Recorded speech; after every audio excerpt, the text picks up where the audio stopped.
Olá, meu querido irmão e minha irmã, boa noite, a graça e a paz de Jesus. Estamos mais uma vez nesse tempo em que conduzimos a igreja a louvar ao nosso Deus, a engrandecer o seu nome, a falarmos do seu amor, da sua misericórdia e graça que é derramada sobre nós todos os dias, em qualquer circunstância, em qualquer momento. E eu louvo a Deus por essa oportunidade que Ele nos dá de estarmos juntos. E dessa feita, nós estamos iniciando um processo, um momento, em que durante esse mês nós queremos levar a igreja a refletir, a pensar a respeito desses tempos que temos vivido e como a igreja ela pode, de fato, pensar esses tempos e como ela pode se projetar como comunidade do reino que apresenta o reino do Senhor ao mundo. E a gente escolheu um tema que possa ser, que pareça estranho, mas ele tem a ver com tudo isso que nós estamos vivendo. Nós, então, escolhemos o nome para essa série de junho, chamada a Igreja em Quarentena. Seria o caso da igreja também estar em quarentena. E a ideia é pensarmos um pouco como a igreja do Senhor, ela de fato possa se tornar, como eu falei, uma comunidade que anuncia o reino, ou será que nós estamos presos, estamos sendo testados a ficarmos presos dentro das nossas casas, produzindo cultos por meio da internet. Então, o que é que está acontecendo? É o caso de nós voltarmos logo e começarmos os nossos cultos presenciais. É sobre isso que eu gostaria de conversar com você. Mas, para início de conversa, eu quero chamar a sua atenção para algumas informações importantes, porque ao longo dessa série, de alguma forma, essas informações elas farão parte do contexto e da maneira como nós vamos estar apresentando essa série. Ela tem a ver com um resumo de tudo o que aconteceu nesses últimos meses e como isso tem afetado a nossa vida, a nossa caminhada, a nossa história enquanto pessoas individualmente, inclusive como igreja e como comunidade. Veja só, no dia 4 de fevereiro, 4/2, houve um decreto de estado de emergência. O governo federal decreta estado de emergência para conter o coronavírus no Brasil.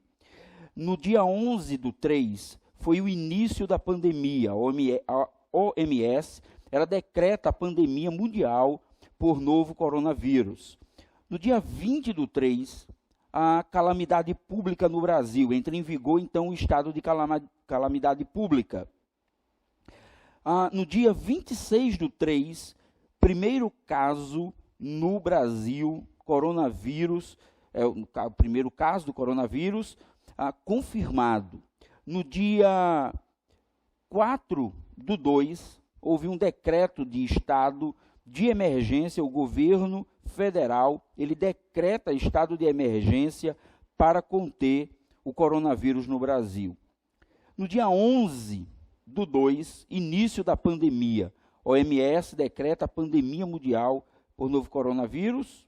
Dia 20/2, eu acho que a gente está quase que voltando aqui de novo, dia 20/2, calamidade pública no Brasil, entra em vigor o estado de calamidade pública, falamos já sobre isso.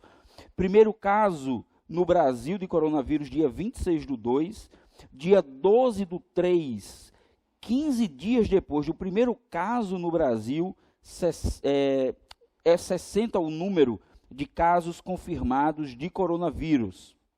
No dia 12/3, primeiro caso no nosso estado, no Rio Grande do Norte, portanto o RN tem o primeiro caso confirmado do novo coronavírus. No dia 17/3, primeiro óbito no Brasil. São Paulo registra, então, a primeira morte em razão do coronavírus. Dia 18/3, decreto do RN de distanciamento. Então, a partir do dia 18/3, começa o decreto de distanciamento no nosso estado. No dia 19/3, calamidade pública no RN. O decreto é o decreto número 29.534. Dia 27/3, 30 dias depois do primeiro caso no Brasil, nós temos 3.477 infectados em todos os estados e 93 mortos. Dia 27/3, 15 dias depois do primeiro caso no RN, sobe para 28 o número de casos confirmados de coronavírus no Rio Grande do Norte. Dia 29/3, primeiro óbito no RN, a Secretaria de Saúde, então, ela confirma a primeira morte por coronavírus no Rio Grande do Norte. Dia 11/4, 30 dias depois do primeiro caso no RN, então, é registrado 13 mortes por coronavírus e casos confirmados sobem para 289.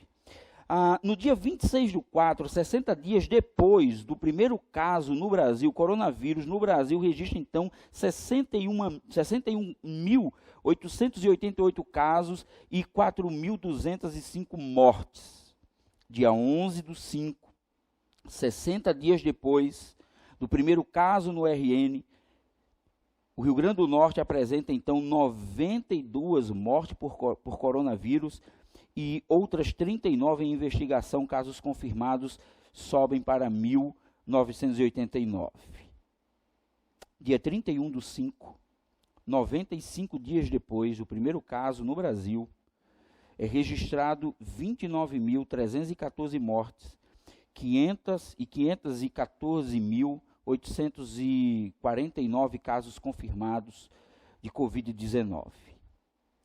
Dia 30/5, 79 dias depois do primeiro caso no RN, o estado tem, então, 7.402 casos confirmados de Covid-19 e nós temos, então, até essa data, 305 óbitos confirmados no nosso estado.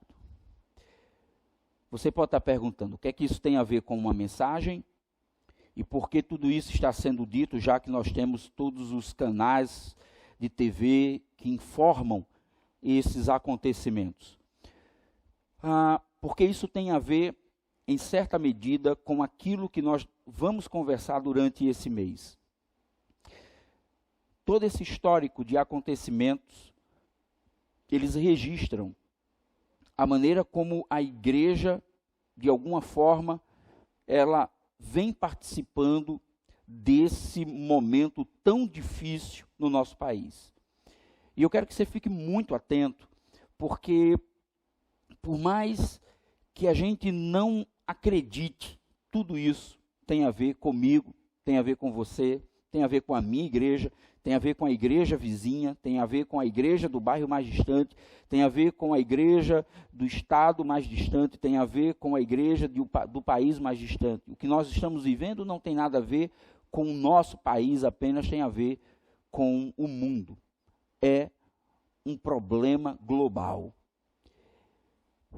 Então, para começarmos, para início dessa conversa, me permitam justificar a razão pela qual nós começamos e vamos começar essa série. É fato que os dias não têm sido muito bons. Não importa com o que você trabalha, não importa com quem você se relaciona, não importa se você gosta do mundo ou se você gosta da igreja, me parece que o coronavírus, ele veio e nivelou todo mundo por baixo. Então, diante do quadro que se apresenta, cada vez mais dramático, e diante desse quadro dramático apresentado a nós, tivemos e estamos tendo que lidar com questões que envolvem ética, liberdade religiosa e liberdade de expressão. A igreja, por meio das suas lideranças, ela se vê no meio de um dilema. Como corresponder as necessidades existenciais das pessoas, sem que isso seja de maneira presencial. Então, muitas dessas igrejas, elas se agarram a uma proposição popular, e me parece que de certa forma também política, de que as igrejas, elas fazem parte daquele grupo de atividades essenciais. Então, estamos diante de um paradoxo interessante. A igreja, ela deveria se preocupar com a saúde existencial e espiritual das pessoas, em detrimento da saúde física? Haveria algo por trás dessa vontade de voltarmos a nos reunir, que fosse algo para além simplesmente da saudade, da vontade que temos de estar junto com os nossos irmãos? Ou será que temos confundido o conceito de forma e essência? O que está acontecendo com a igreja diante desse quadro? Claro, meus irmãos, que este assunto ele se alonga para outras questões, mas eu justificaria a necessidade dessa conversa por algumas razões. E aí eu quero que você fique muito atento a isso. Primeiro, acredito que nós precisamos de uma teologia da empatia. Numa teologia desenvolvida com base no individualismo e no direito, temos muita dificuldade de se colocar no lugar do outro. Este será, então, o tema dessa nossa primeira mensagem. E qual será o tema dessa primeira mensagem? O sacerdote, o levita e o sofrimento alheio. As lições de um samaritano. Segundo, nós precisamos de um entendimento claro do que seja a igreja. O que é a igreja? Qual é a identidade da igreja? Por que a igreja está onde está? Para que serve a igreja? Qual a utilidade da igreja, se ela é ou se ela tem essa conotação utilitarista? Em terceiro lugar, eu justificaria a razão de nós criarmos esse tempo de conversa pela seguinte questão que tem a ver com a letra de uma canção, de uma música popular brasileira. Será que nada do que foi será do jeito que já foi um dia? As coisas vão mudar?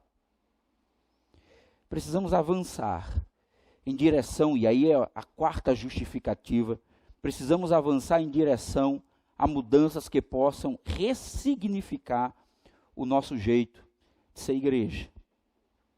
Por que uma série sobre a igreja em quarentena?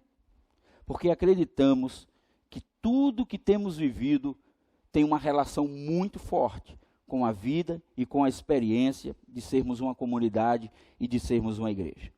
Então, eu quero lhe convidar a participar neste momento, neste mês, na verdade, de junho, de conversas que serão necessárias, conversas que nós precisaremos desenvolver antes mesmo de enfrentarmos os futuros desafios de um retorno. Então vamos começar pelo lado que mais nos toca, que é o sofrimento.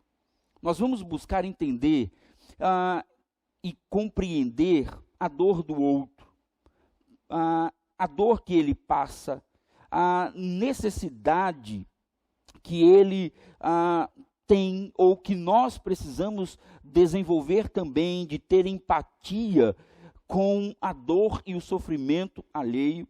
E nós descobriremos que nossa religiosidade, em algumas medidas, elas podem, ou ela pode, nessa nossa religiosidade, ela pode ser um grande empecilho para o desenvolvimento nesses tempos de pandemia. Tim Keller, autor muito conhecido, ele escreveu um livro muito interessante chamado Caminhando com Deus em Meio à Dor e o Sofrimento. Então ele faz uma citação do famoso escritor William Shakespeare, e ele diz o seguinte: a cada nova manhã, novas viúvas pranteiam, novos órfãos choram, novos lamentos golpeiam a face do céu. Nesses últimos dias, não há um dia em que uma viúva não pranteie, em que um órfão não chore, não há um dia em que mãos se levantem, golpeando os céus e lamentando as suas perdas. Então, algumas questões elas precisam ser feitas e nós precisamos refletir sobre isso. Por que em meio à dor e ao sofrimento, nós temos a tendência de negar ou ignorar a dor? Por que gostamos de vestir uma armadura, pensando na semana passada, uma armadura falsa, que na verdade é uma fabricação da nossa própria mente e da nossa própria vontade? Eu quero lhe contar uma história e preste muita atenção nisso.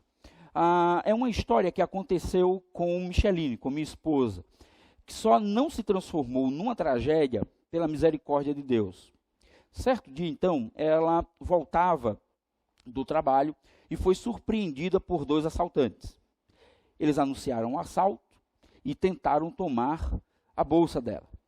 Neste momento, então, ela começou a medir forças com esse assaltante, tentando segurar a bolsa, até que ele conseguiu tomar a bolsa dela. Ora, por uma outra providência, os assaltantes acabaram soltando a bolsa e, posteriormente, foram presos, pelo menos o que eu me lembro, um deles foi preso. Muito bem, o que essa história de imprudência em um assalto nos ensina? Parece que as mulheres adoram suas bolsas. É brincadeira isso. Na verdade, essa história ela ilustra como podemos ignorar a vida pela bolsa. Isto é, ou isso se torna uma ilustração de como, em momentos de crise, podemos relativizar, mesmo que inconscientemente, os perigos que nos cercam. É uma característica nossa, em momentos de crise, de dificuldades, de dor, de sofrimento, de alguma maneira negarmos isso. Deixe-me dar um outro exemplo aqui. Eu estava conversando com uma pessoa, e isso eu também faço. Estava conversando com uma pessoa hoje à tarde, e ele estava me dizendo que teve uma crise muito grande, uma dor no estômago, e ficou de 11 da noite até 5 da manhã sem dormir. A esposa estava na cama do lado, e ele simplesmente não conseguia dormir, sentindo dor. E ele disse uma coisa que é muito comum, inclusive a alguns homens, é de que quando a gente começa a sentir dor e algum incômodo e alguma coisa que parece que vai nos ameaçar, começamos a dizer, vai ficar tudo bem, eu vou melhorar. Deve ser coisa da minha cabeça. Pelo menos eu tenho essa tendência de ignorar a dor, de ignorar o problema, de ignorar a possibilidade de algo que possa me causar mais dor, mais sofrimento, mais ameaça, algo que possa ameaçar a minha própria vida. É uma tendência nossa querermos sempre lutar pela bolsa, em detrimento do fato de que eu posso ter as duas coisas, os meus bens, mas eu posso também ter a minha vida.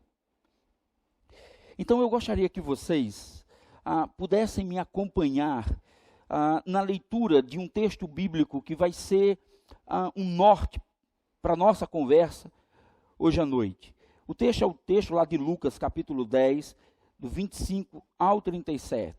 Então esse vai ser o nosso ponto de partida, para entendermos como lidar com a questão da empatia e como a nossa religiosidade ela pode nos impedir de cumprir o papel de sermos igreja que aponta ao reino de Deus. Antes, porém, de irmos para o texto, eu queria que você anotasse, se pudesse, em algum lugar, isso que eu vou lhe dizer. Parece que existe dois tipos de pessoas que vão aos nossos templos. Aqueles que vão para obter conhecimento ou aqueles que vão para obter experiências. Veremos que pode existir, talvez, uma terceira alternativa que muitas vezes parece estar escondida em algum lugar das nossas igrejas. Eu quero lhe convidar a fazer a leitura desse texto, Lucas, capítulo 10, a partir do verso 25. Texto muito conhecido, mas que tem muito a nos ensinar a respeito dessa temática. Diz o seguinte, a partir do verso 25, capítulo 10 de Lucas. Certa ocasião, um perito da lei levantou-se para pôr Jesus à prova e lhe perguntou: Mestre, o que preciso fazer para herdar a vida eterna? O que está escrito na lei? Respondeu Jesus. Como você a lê? Ele respondeu: Ame o Senhor, o seu Deus, de todo o seu coração, de toda a sua alma, de todas as suas forças, de todo o seu entendimento, e ame o seu próximo como a si mesmo. Disse Jesus: Você respondeu corretamente. Faça isso e viverá. Mas ele, querendo justificar-se, perguntou a Jesus: E quem é o meu próximo? Em resposta, Jesus lhe disse: Um homem descia de Jerusalém para Jericó, quando caiu nas mãos de assaltantes. Estes lhe tiraram as roupas, espancaram-no e se foram, deixando-o quase morto. Aconteceu, está descendo pela mesma estrada um sacerdote. Quando viu o homem, passou pelo outro lado. E assim também um levita. Quando chegou ao lugar e o viu, passou pelo outro lado. Mas um samaritano, estando de viagem, chegou onde encontrava o homem e, quando o viu, teve piedade dele, ou compaixão. Aproximou-se, enfaixou-lhe as feridas, derramando nelas vinho e óleo. Depois, colocou-o sobre o seu próprio animal, levou-o para uma hospedaria e cuidou dele. No dia seguinte, deu 2 denários ao hospedeiro e lhe disse: Cuide dele. Quando eu voltar, lhe pagarei todas as despesas que você tiver. Qual destes 3 você acha que foi o próximo do homem que caiu nas mãos do assaltante? Aquele que teve misericórdia dele, respondeu o perito da lei. Jesus lhe disse: Vá e faça o mesmo. Essa história, ela é muito interessante porque a construção desse texto, ele parece seguir um padrão quase que poético, em paralelos, e é muito interessante isso. E eu queria que você pudesse acompanhar como nós podemos extrair desse texto não apenas a ideia de um homem que se preocupa com um moribundo, com um pobre que tinha sido assaltado e que estava quase à morte, teve todos os seus bens retirados. Eu não queria girar em torno da ideia apenas de um homem que se compadece de outro que está caído. Eu quero que você compreenda que existe uma dimensão muito maior, existe um conteúdo, uma perspectiva que seja muito mais interessante para aquilo que nós estamos falando e como nós podemos, no ponto de vista do samaritano, samaritano compreender essa vivência e essa experiência de sentir a dor do outro.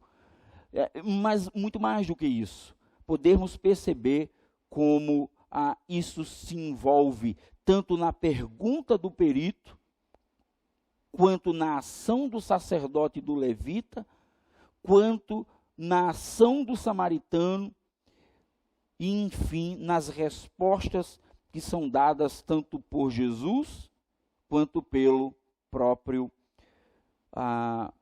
perito da lei. Acho que uma pergunta importante para início seria: um perito da lei preocupado com a vida eterna ou apenas uma tentativa de pôr Jesus à prova? Veja que é interessante, diz que era um perito da lei, ele se levanta, interessante porque esse ato de se levantar era geralmente um ato dos discípulos, ele era um mestre, ele era um doutor da lei, era alguém que exercia um papel extremamente importante, que era o de interpretar a lei. Portanto, esse perito da lei se levanta e o texto diz que a sua intenção é de pôr Jesus à prova, é de alguma forma fazer com que Jesus escorregue, que Jesus se engane, que Jesus fale algo do qual ele possa se atrapalhar nas suas próprias palavras e interpretação da própria lei e da própria história de Israel no Antigo Testamento. Então, a grande pergunta é: nós temos um perito da lei que está preocupado com a vida eterna, ou nós temos um perito da lei que está tentando fazer uma pegadinha com Jesus? E aí, gente, começa uma sequência interessante. Existe um livro muito interessante, que é As Parábolas de Lucas, um livro que trata sobre as parábolas de Lucas, e é muito interessante que ele consegue perceber nas ações da história que Jesus conta algumas formas das quais eu quero que você fique atento. Nós vamos chegar lá. Agora veja, a primeira pergunta do perito da lei é: o que eu preciso fazer para herdar a vida eterna? O que eu preciso fazer? Veja que essa pergunta ela está relacionada especialmente com esse perfil e com essa característica de um perito da lei que se aproxima de Jesus e que o chama de mestre, de rabi. Então, ele parte do pressuposto de que Jesus, ele de fato é um mestre. Portanto, nada melhor do que fazer Jesus tropeçar naquilo de que ele teria mais autoridade, que é a lei. Então, ele pergunta: olha, o que eu preciso fazer para herdar a vida eterna? E veja que essa pergunta, nós não somos judeus e não estamos dentro da cultura judaica, então algumas palavras para a gente, elas soam talvez muito comuns, mas para o auditório que estava sentado naquele momento, tudo que o doutor da lei falava e tudo que Jesus respondia, tudo que o doutor da lei perguntava, tudo que Jesus respondia, fazia muito sentido. Inclusive, por exemplo, essa palavra herdar. Isso está dentro da perspectiva e da cultura judaica. Quem é que herda a terra de Canaã? Quem é que herda a vida num novo momento, numa nova perspectiva? O povo de Deus. Eles é quem herdam. Então, a primeira pergunta é: o que eu preciso fazer para herdar a vida eterna? Lembrem-se, a gente não sabe se essa pergunta ela está relacionada apenas com um desejo que o doutor da lei tem de fazer Jesus escorregar nas suas próprias respostas, ou se de fato ele estava interessado em saber como herdar a vida eterna. Mas é interessante porque Jesus ele não responde à pergunta de imediato do perito da lei. Jesus faz outra pergunta. Então, a segunda pergunta, ou a primeira pergunta de Jesus é: o que está escrito na lei? Como você a interpreta? Como você a lê? Então, vem a primeira resposta. A primeira resposta do perito da lei é: ame o Senhor, o seu Deus, de todo o seu coração, de todas as suas forças e de todo o seu entendimento, e ame o seu próximo como a si mesmo. Ele faz duas referências a dois textos do Antigo Testamento, um em Deuteronômio, capítulo 6, e outro em Levítico, capítulo 19. Veja que ele é muito hábil, enquanto perito, em dar as respostas certas. Ele não erra na resposta, tanto é que Jesus, ele diz: você respondeu de forma correta. Aí então, Jesus diz: já que você é tão bom nos conceitos, já que você é tão bom nas interpretações, vai uma sugestão minha. Faça isso e você viverá. Não guarde os conceitos, pratique-os.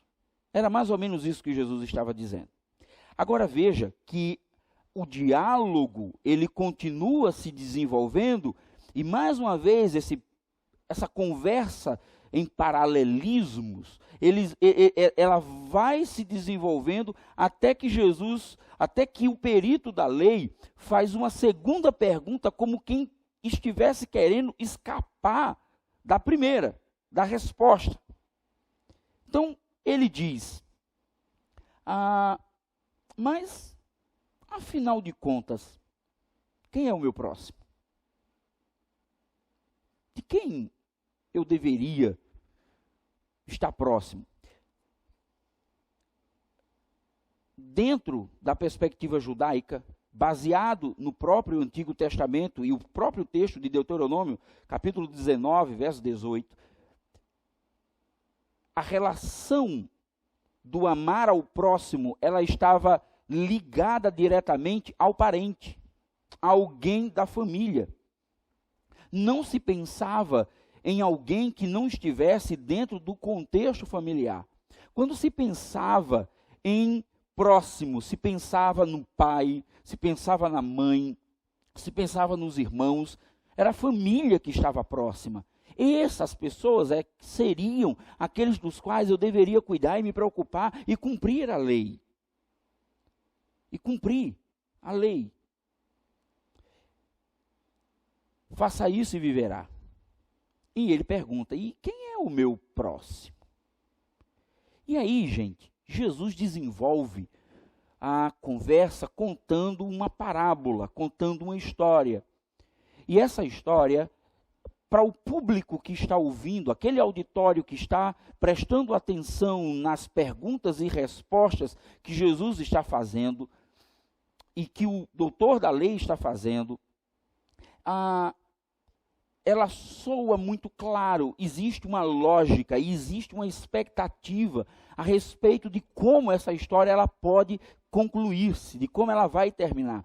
E eu quero que você preste atenção, porque é exatamente aí que entra a nossa expectativa enquanto igreja, de podermos passar para você porque é que nós estamos ainda tão preocupados com o fato do que está acontecendo no mundo, e como igreja nós nos privarmos de termos os nossos encontros presenciais, porque tudo isso tem muito a ver com aquilo pelo qual nós fomos chamados para viver. A nossa experiência de amor de uns para com os outros, a nossa vocação para amar o próximo, e mais do que isso, entender quem é o próximo, quem é essa pessoa do qual eu devo estar perto. E é interessante porque essa maneira de se pensar e de se ver a vida e a relação da igreja com o mundo, ela vai passar por essa experiência do sacerdote, do levita e do samaritano. Então vamos lá.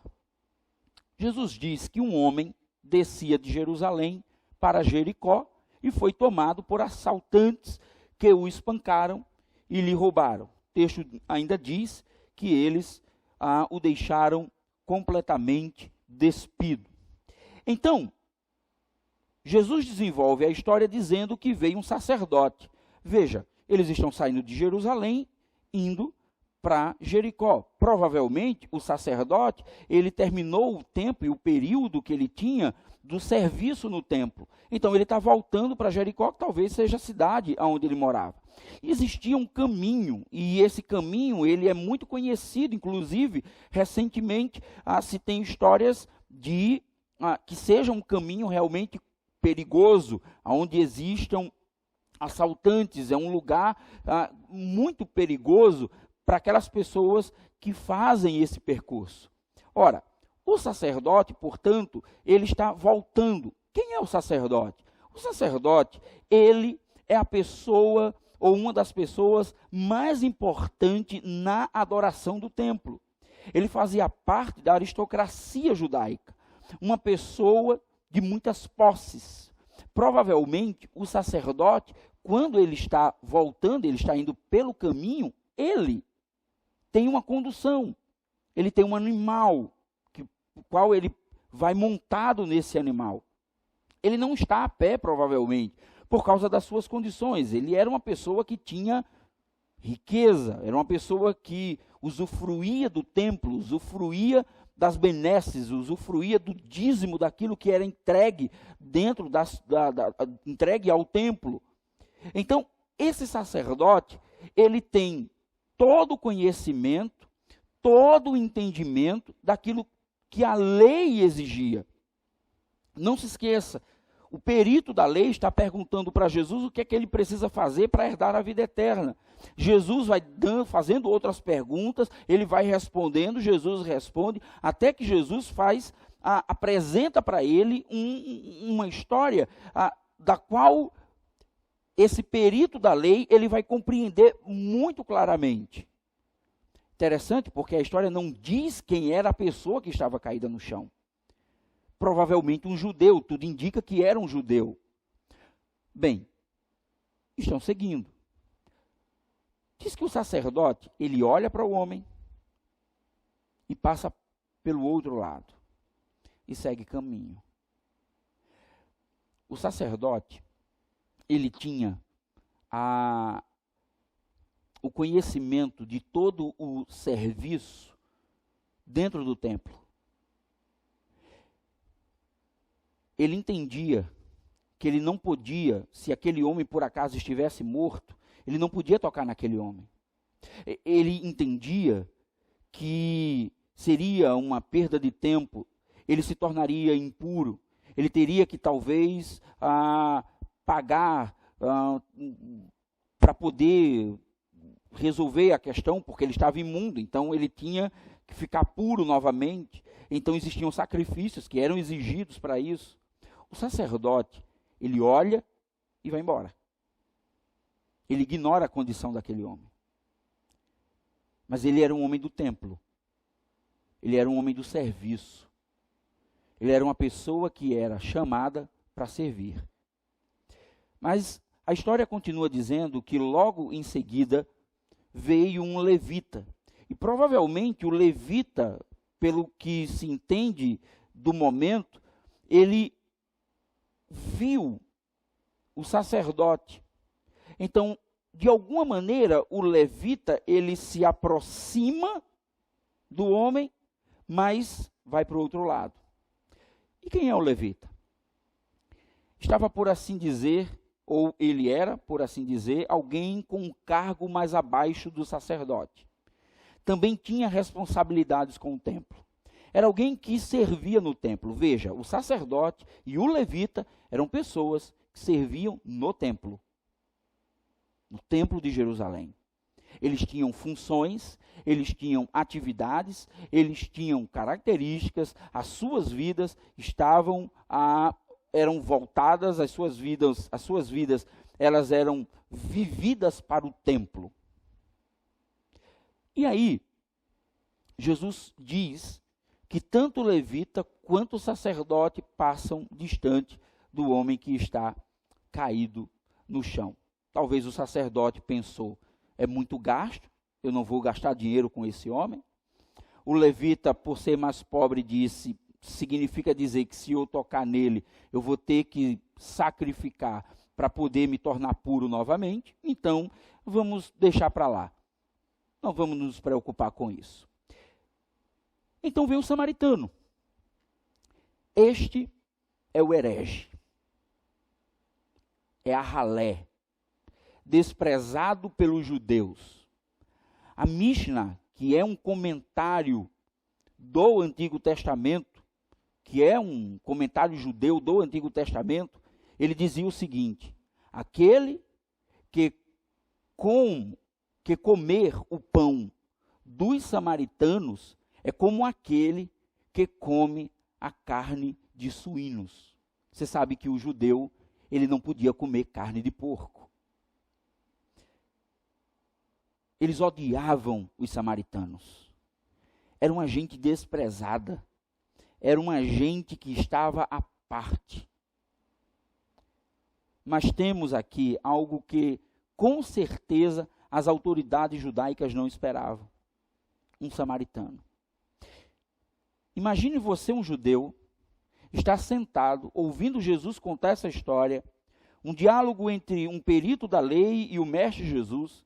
E Jesus começa contando uma história que envolve um sacerdote e um levita. O que você espera logo em seguida? Você espera que venha um outro judeu. Talvez alguém que não servisse ao templo.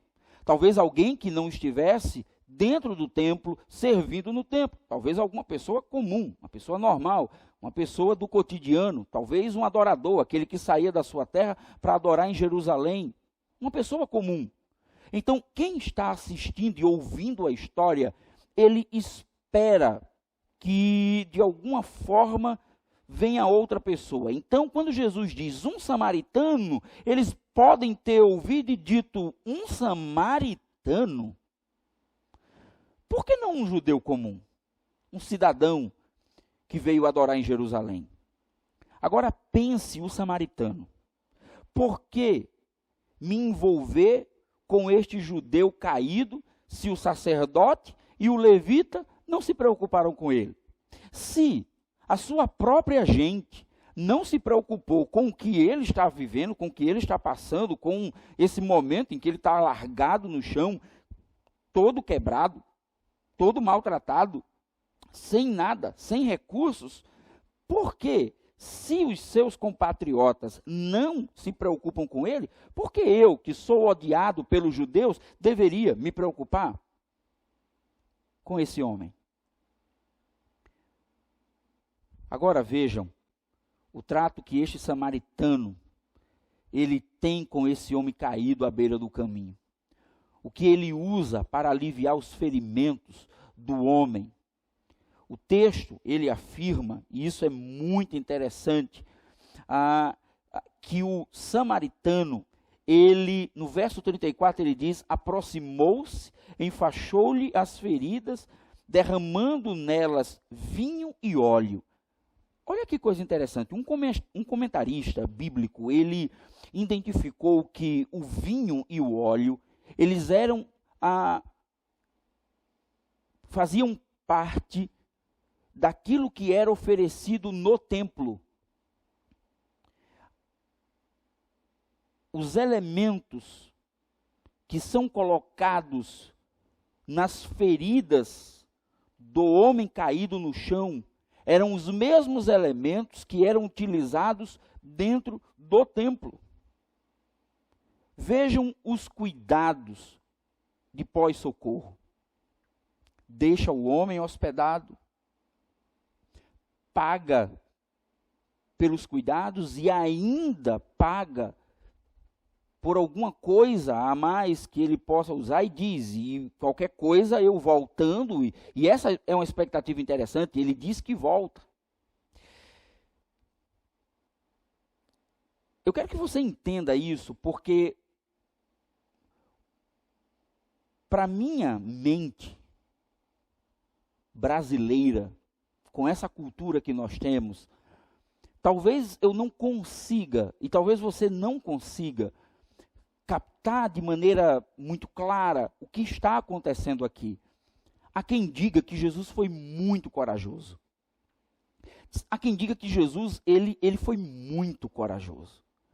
Porque ele conta a história de uma forma que os judeus não esperavam.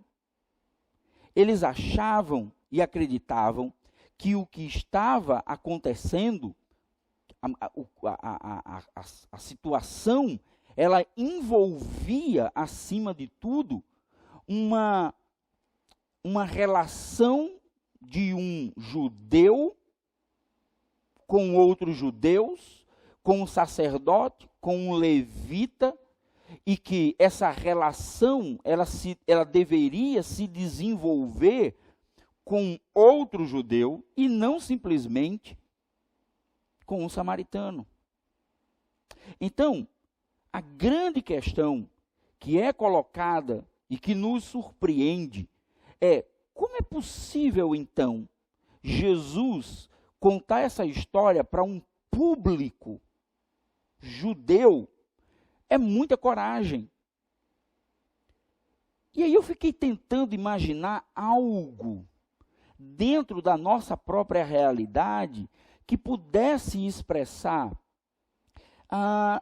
isso que está acontecendo. Preste atenção. Um sacerdote, um levita, pessoas importantes do templo, eles estão passando no caminho, vê um homem no chão, e aí é interessante porque no livro que fala sobre as parábolas de Lucas, o autor ele vai dizer que existe uma sequência. O sacerdote vê, ele está indo, vê o homem e vai embora. O outro vê e vai embora. Já o samaritano vê e faz. Vê e faz. Como explicar isso? Como colocar dentro da nossa mente essa cena? Veja, o samaritano é odiado.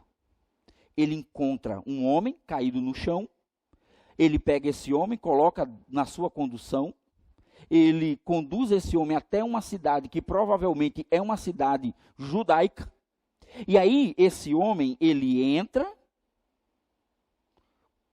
com esse judeu ferido, entra numa hospedaria, coloca esse homem lá e paga todas as contas possíveis desse indivíduo. Eu não quero criar problemas com você para que eu possa ser claro e que isso fique claro na sua mente. Mas a gente poderia entender uma ilustração da seguinte forma. Você imagine, eu estou tentando encontrar uma outra, mas a que vem na minha mente é essa. Você imagine um militante de esquerda vendo caído no chão um militante de direita. E esse militante de direita está quebrado, ele foi assaltado, lhe tiraram tudo, lhe roubaram tudo, lhe espancaram e ele está quase morrendo. Então, esse militante de esquerda pega esse homem caído no chão, põe ele em cima de um carro, leva ele para um hospital ou para algum lugar e cuida dele como se fosse seu parente. Você imagine que depois ele leva esse homem para uma hospedaria, paga as suas contas, paga o seu tempo ali ou no próprio hospital. Quando Jesus conta essa história, ele não está querendo apenas tratar de uma ética de ajudar os pobres. Quando Jesus conta essa história, ele está dizendo para aquele homem, perito da lei, que a relação que ele tinha com o conhecimento da lei não se refletia nas práticas desse conhecimento. É uma questão teológica, muito mais do que uma questão de solidariedade. É uma questão que envolve uma transformação em um caráter com base nos preceitos do eterno, de Deus. E não viver essa experiência é algo que nos deixa muito frustrados. Porque parece que nós somos muito bons naquilo que fazemos no templo. Nós somos muito bons naquilo que fazemos dentro desse prédio. Aqui a gente passa óleo nas feridas uns dos outros. Mas nós não conseguimos viver essa mesma experiência com os de fora. E aí, gente, a história vai se desenvolvendo, porque logo em seguida, Jesus pergunta ao perito da lei: qual destes três você acha que foi o próximo do homem que caiu nas mãos dos assaltantes? Aí o perito da lei diz: está muito nítido, foi aquele homem que teve misericórdia. Então Jesus responde: vá e faça o mesmo. É interessante porque o texto bíblico, ao final, ele diz assim, a pergunta de Jesus, ela é muito clara. Ele pergunta: qual desses três você acha que foi o próximo do homem que caiu nas mãos dos assaltantes? No início, a perspectiva era: quem é o meu próximo? Mas no final, a pergunta é: quem é o próximo de quem está caído no chão? Quem é o próximo de quem se perdeu? A história do bom samaritano, ela reflete muito daquilo que é a nossa experiência religiosa hoje. A história do samaritano, ela é a história de homens religiosos que sabiam muito bem lidar com as questões do templo, que sabia muito bem fazer as suas atividades de serviço no templo, mas não sabiam fazer isso fora do templo. Me parece que o nosso desejo de voltar logo a ter esse encontro é porque nós não temos muita paciência de sentir o sofrimento alheio. Nos incomoda. E, então o que é que nós fazemos? Nós negamos fatos. Nós começamos a criar a ideia de que não, está tudo certo, está tudo normal, está tudo bem. Isso deve ser alguma invenção, isso é uma conspiração, isso é sei lá o quê. E aí eu fico olhando os colegas, amigos, pastores, tão desesperados para voltarem às suas atividades. Mas você não vê as pessoas preocupadas com a dor do outro, com o sofrimento do outro. Eu tive a notícia essa semana de que a irmã de uma aluna minha do seminário veio a falecer em razão da Covid-19. Quem pode sentir a dor dessa mulher? Quem pode sentir a dor do marido? Quem pode sentir a dor dos filhos? Quem acorda pensando na dor das viúvas e dos órfãos? Quem age como samaritano? A gente gosta de ser sacerdote e levita.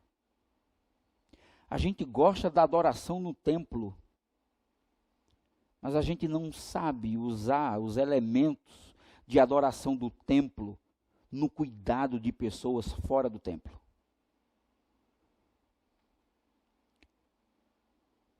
Meus irmãos e amigos, quão grandes são os nossos desafios. como precisamos de um sentimento como a desse samaritano, que indo de encontro com todas as probabilidades, se coloca à disposição de um desconhecido. Sabemos, claro, que o conteúdo teológico ele gira em torno da pergunta do perito da lei: o que fazer para herdar a vida eterna? Mas o que é ainda mais surpreendente é a resposta utilizada por Jesus como exemplo do conhecimento da lei por parte do perito e a história do samaritano. Não que a vida eterna seja alcançada pelas obras, mas que mesmo que não consigamos cumprir todos os preceitos da lei, ainda assim devemos fazer o bem àqueles que sofrem. Eu acredito que seja isso que o Senhor queria nos ensinar nesses dias, ou seja isso que o Senhor queira nos ensinar nesses dias de pandemia e distanciamento. Talvez seja isso que o Senhor esteja ensinando à igreja. A sua adoração no templo é algo extraordinário, mas você precisa conhecer aqueles que estão à beira do caminho, os caídos, os desamparados. Use os elementos da adoração do templo nas feridas dos desvalidos e creia, acredite que Deus fará um milagre. Para início de conversa, que possamos sentir a dor do outro, que tenhamos empatia. Que relação existe entre um sacerdote, um levita e um samaritano?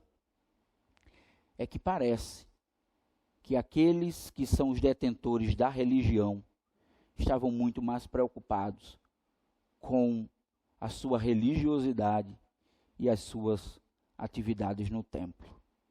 E Jesus, ele enfrenta essa mentira diabólica de que a religião, ela pareça ser algo do qual nós devamos nos apegar.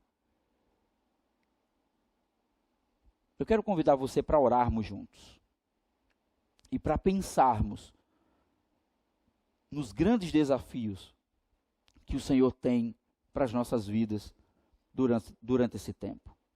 Ao final dessa série, você vai entender que nós não vamos voltar tão rápido quanto nós queríamos. Ao final dessa série, você vai entender que algumas coisas, de fato, elas vão mudar. Ao final dessa série, você vai entender que essa igreja, ela está preocupada com a vida das pessoas e não simplesmente com fazer encontro e reuniões. Tudo isso é importante, tudo isso é muito bom. Aguardamos com expectativa enorme todo o momento em que viveremos novamente juntos, celebrando, louvando ao nosso Deus. Mas enquanto esse dia não chega, nós estamos como que samaritanos no meio das estradas, recolhendo aqueles que estão caídos e sofrendo. Que Deus ilumine sua mente e seu coração. Vamos orar? Pai amado, diante dessas circunstâncias tão adversas que temos vivido, diante desses dias tão complicados, tão cheios de dor e de sofrimento, a igreja, ela é chamada para ser essa voz que anuncia e proclama as verdades e a justiça do reino de Deus.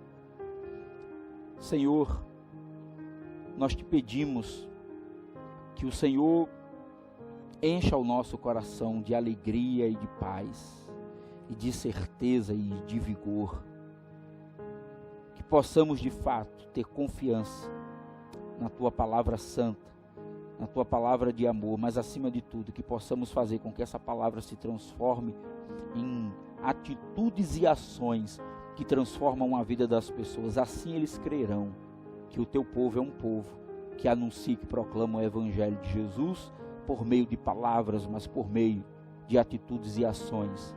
Ó Deus bendito, faz isso, nos conduz nesse tempo e nos ajuda a termos sempre confiança em Ti.